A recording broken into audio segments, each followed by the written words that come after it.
Hey everyone, how's it going, and welcome back to ROBOTBOY, and in this video we're going to be taking a spoiler-free look at SpiderMan PS4 and discuss the main reasons why you should believe the hype surrounding this game and why you need to play this game if you own a PS4. And well, if you don't own a PS4, then there's no excuse anymore. Believe the hype.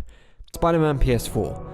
Honestly, one of my most anticipated games of all time. That's no exaggeration. I do think this is kind of down to the fact that the game was announced so far in advance, around 2.5 years before it actually released. That's an insane amount of waiting time for a game if you think about it. To put that into perspective, since Spider-Man was announced, a Battlefield game was announced, it was released, all of the DLC came out for that Battlefield game, another Battlefield game was announced, and an open beta for that second Battlefield game has launched as well. Yeah, it's been a long time since Spider-Man was announced. Anyway, it's finally here. We can put all that behind us now. All of that waiting is over, and I was lucky enough to receive it a few days early.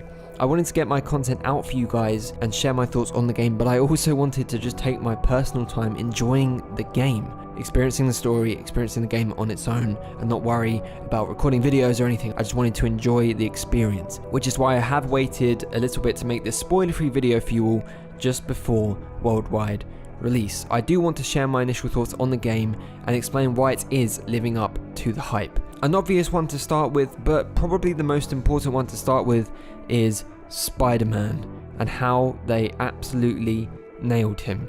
The writing, the voice acting, motion capture, dialogue, animations, the story beats in this game are absolutely 100% spot on Spider-Man as a character. He's experienced in his own rights as a superhero, as a person, and doesn't waste time setting up story threads, or you don't spend time watching him getting used to his powers, getting used to who he is. You just get right into a very confident and hilarious character with running jokes that already exist between characters, and it's an absolute joy to have on screen. The second point I want to bring up is web swinging. Now, this was the biggest challenge Insomniac faced. This aspect of the game was always going to be critiqued harshly. There was a lot riding on this mechanic, and they knew they had to get it right, which I can safely say that they have done. I must point out that whilst it is obviously heavily influenced by Spider-Man 2's 100% physics-based web swinging, Spider-Man PS4 is not actually completely physics-based, as you might think it is. You do feel the game almost guiding you gently, like there's a hand underneath you through certain animations and movements, but it's nothing to worry about. It's nothing to detract from the experience. It won't take away from the swinging, and in fact I think it only serves to improve it. Little tricks implemented by Insomniac are there just to help the flow of the movement maintain itself continuously and always keep you in full control of Spider-Man in an effort to make your swinging look awesome at all times. I'm completely okay with this technique, as I'd rather look awesome all the time when swinging with a little bit of falsified acceleration and animation than spend loads of time trying to get out of physics-based swinging errors that just interrupt gameplay.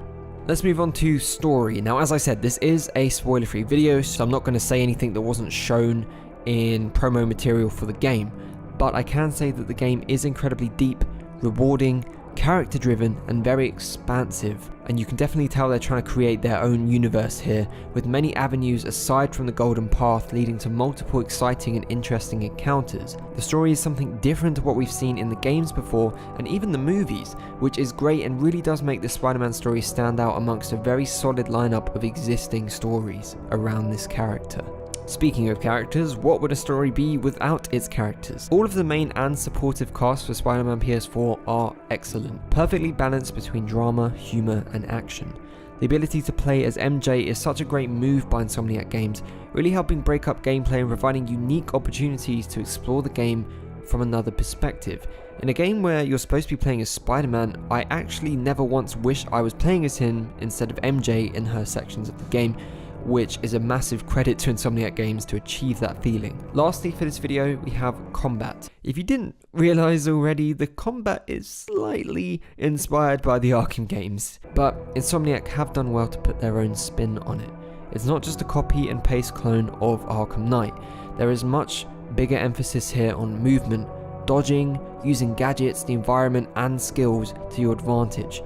It's not as simple as triangle to block, square to counter, and you can win pretty much any fight with those 2 buttons. In Spider-Man PS4 you need to use at least 4 or 5 different buttons in any basic combat scenario, and have to adapt your fighting style constantly in some situations to prevent Spidey from being pummeled. It's a very challenging but rewarding fighting system. So that's it everyone, there is so much more in this game, so many more things to discuss, which I will do later down the line in other videos, 100%.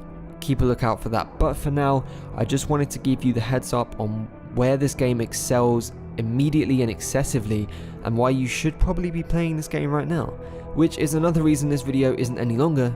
I just want to carry on playing as soon as I can, so I'm going to go and do that right now. As always, please give the video a thumbs up if you enjoyed it, and please do subscribe to join me on this journey if you haven't done so already. And if you're feeling super generous, please do head over to my Patreon to help support this channel, and the link to that is in the description below. You know the drill with that by now. And with that, I'll see you all in the next video.